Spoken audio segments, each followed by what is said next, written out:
Welcome. This is week 2 of our summer videos. And if you were here last week, wonderful. If you are new this week, it's great to see you. Either way, we're going to be starting with looking at the Bible. If you don't have a copy of the Bible, please make sure you go to Pender, umc.org. Your parents can help you do this, or you can do this, and say to Miss Joyce or me, Miss Jane, I need a copy of the Bible, and I'm happy to make sure that you get one. This Bible is an important book, and last week we learned a bunch of things about the Bible. We learned that it is made up of lots of separate books. So even though it looks like it's one book, it's like a library all on its own. And we can see all those books if we go to the table of contents. And the table of contents, we talked about this last week.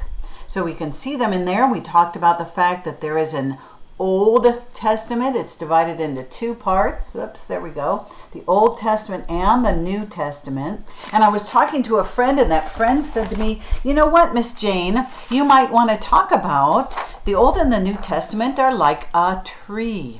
So the Old Testament, when we learn about the Old Testament in the Bible, it's like the roots of the tree. So you're learning about the roots of our faith. The Old Testament is a part that we share with people who are Jewish. They are also studying the Old Testament. And we build on the Old Testament into the New Testament, and that's the part where we learn about Jesus. That's the part that we're doing every day.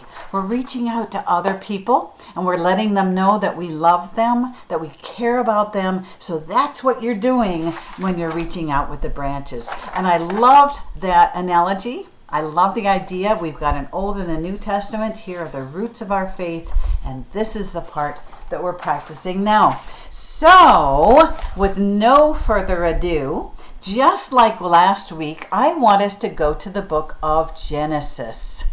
It starts with a G, but we pronounce it with a J sound, Genesis, which means beginning or the first book. So would you turn in your Bible to the very first book?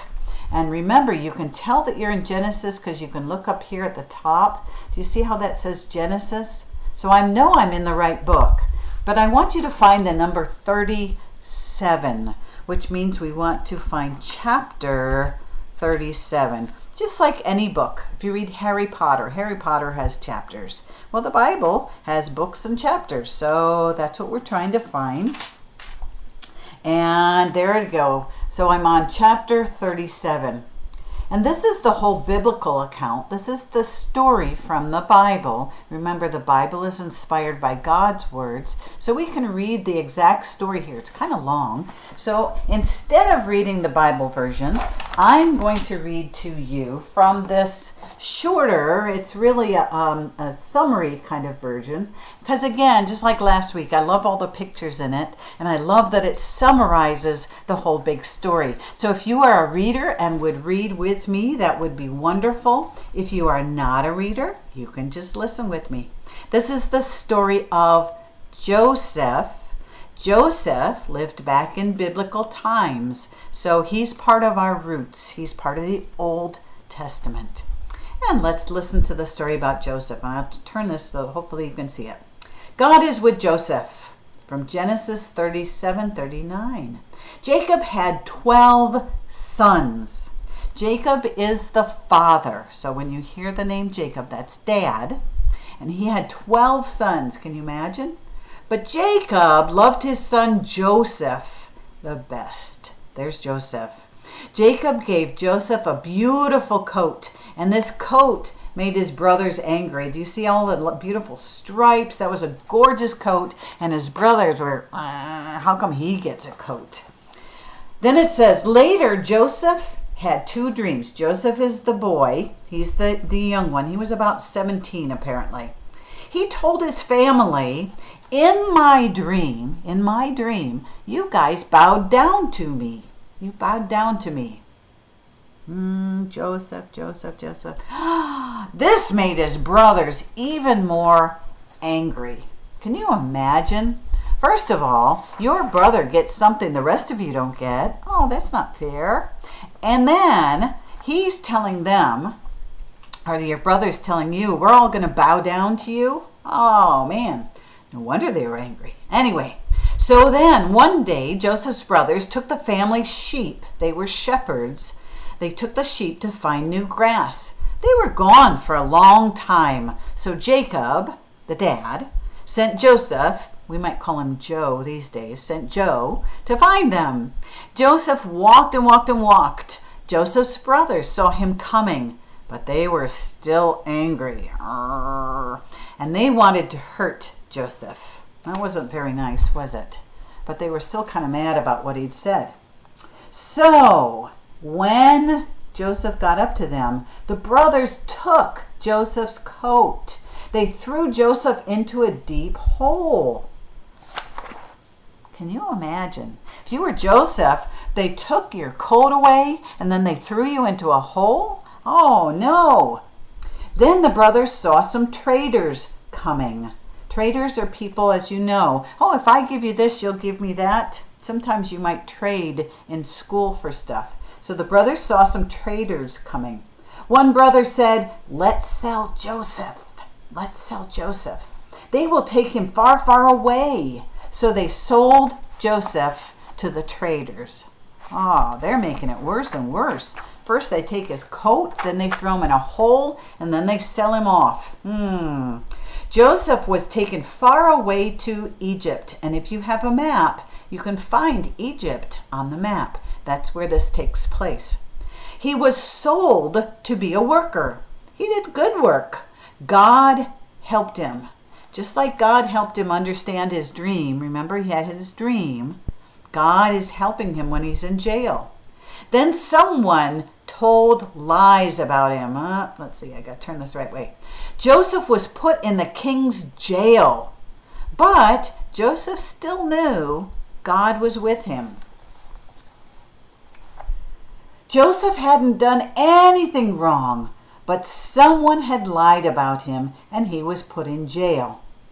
2 men were in jail with Joseph, and they had strange dreams. Do you remember Joseph had a dream?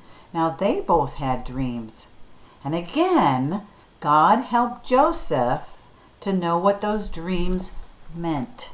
So Joseph told the men, well, this dream that you just told me means this and this. And he told the other man, this is what your dream means. So both men, because God was with Joseph, Joseph knew what the dreams meant. All right. Then, let me move this over. Oops, wrong way. There we go. Sorry. One of those men was let out of jail. He went back to work for the king of Egypt. Then the king had a strange dream. Wow, this is 4 dreams. The man Joseph had helped in jail told the king about Joseph. The king said, bring Joseph to me. So now, do you see what's happening? It's kind of like a chain. So Joseph starts out, and his brothers throw him in a hole and they sell him. And then he goes to jail. But now that person he helped in jail tells the king. Joseph went to listen to the king. The king told Joseph his strange dream. And Joseph said, God has helped me to know this. In 7 years, food will not grow. Save your grain now. We can eat the grain we save during the time when no food grows. And some of you might be familiar with the word. What is the word for when there's no food? It starts with an F. It's famine. Exactly.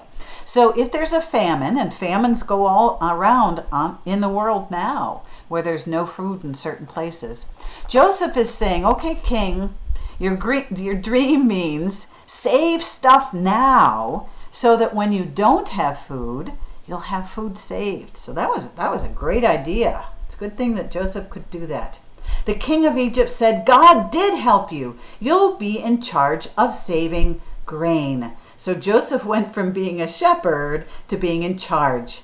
So Joseph became a ruler in Egypt. His helpers built big barns. Extra grain was put into the barns, and for 7 years they saved grain. When no grain grew, what happened? Egypt had food. Joseph's own family needed food too. Jacob, that's Dad, remember? Jacob heard Egypt had grain. He told his sons, "Go, buy some grain for us." 10 of the brothers, one stayed home. 10 of the brothers traveled to Egypt. They bowed low to ask for grain. They didn't know that they bowed to Joseph. That was his dream, remember? He looked like a king. Joseph sold them grain and they left. So there's his dream coming true. But soon they needed more grain. The brothers came back and bowed. And this time Joseph said, "Look, it's me, Joseph." The brothers were afraid. They'd been so mean to Joseph. Would he be mean to them? Remember, they did all those things to him.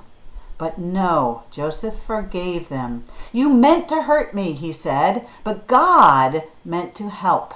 He put me here. That's the reason I'm here. God knew that people would need me. Bring our father Jacob and your families to live here." All of Joseph's family moved to Egypt and they were together again. And it says, God makes good things happen when we obey him. And we can obey, we can remember God's with us. Even when things are not so good, God's there. He's there in good and in bad. And that's the story of Joseph. I love that story. I hope you liked it. And now you guys are going to be doing a quick craft. This is my coat. Does that sort of look like a coat? I hope so. And when I open the coat, it reminds me, God is with you. God is with me all the time, in good and in bad. And I can read the story of Joseph in Genesis. So if I go too fast for you, you can always pause it because you are going to make your own beautiful coat. And to do that, you will need some colors, just like before. I'm going to go super fast, but you can do this if you need to on your own. I've got a bunch of colors here. You're going to need some scissors. I've got some scissors, and you're going to need a piece of paper. So if you get a piece of paper, and super quick-a-mundo, you're going to fold that paper just like this. You're going to bring one side in and the other side in, and they're going to meet in the middle. You're going to meet them as close as you can. So I'm going to fold my one side in. I'm going to show you because I need to do this pretty fast. There's one side going in. Here's the other side. I'm folding it in. 1, 2. There it is. And that's how I'm going to make my coat. Now first I'm going to draw 2 lines that are going to cut off those corners. So it's going to look like this. One line, and the other line. My lines made noise, did you notice? All right, so it looks like that, and I'm going to cut on those lines, and that's going to make the sleeves. So there's one line, there's 2 lines. We're going to do this part super fast together because these videos can only be 15 minutes. All right, then we're going to cut the sides of his coat, and they're going to look like this. So don't go all the way to the middle. You're just going to go part way, and I'm going to show you what I mean. So do you see, they're not exactly parallel for those of you that know what parallel lines are, but it's going to go almost to the middle here. Whoops, that side. And that's going to go down. And again, it's not going to go all the way to the bottom. And we're going to cut that off, and you're going to see what I mean. So I'm going to cut that line. 1, 2. Because those are kind of like the sleeves of his coat a little bit. You see that? That sort of makes sense? All right, now the last thing we're going to do is we're going to cut off those triangles because I don't want my sleeves that long. And I'll show you what I mean. So I'm going to cut. Do you see how now the sleeve isn't so long? You can make this sleeve as long or as short as you want to. If you want a shorter sleeve, make it a shorter sleeve like this. There's his coat. I made it shorter. It's up to you, but those are his sleeves. So I'm going to cut the other side. Remember, I'm cutting off part of this triangle because this tells me how long his sleeve is. And that's my coat. It's not a beautiful coat right now. That's your job. You're going to color that coat. make it into Joseph's beautiful, beautiful coat. I put lots of stripes and colors. Please take a picture of these coats. Send it to me, penderumc.org. I'd love to see them. Inside, it reminds you, God is with you. God is with you all the time. Remember, He's there with you, whether it's good or it's bad, just like He was with Joseph. I hope you had a good time and you enjoyed my story. Thank you for being with me. Oops, I gotta get ready to go. I'll see you next week. Bye-bye.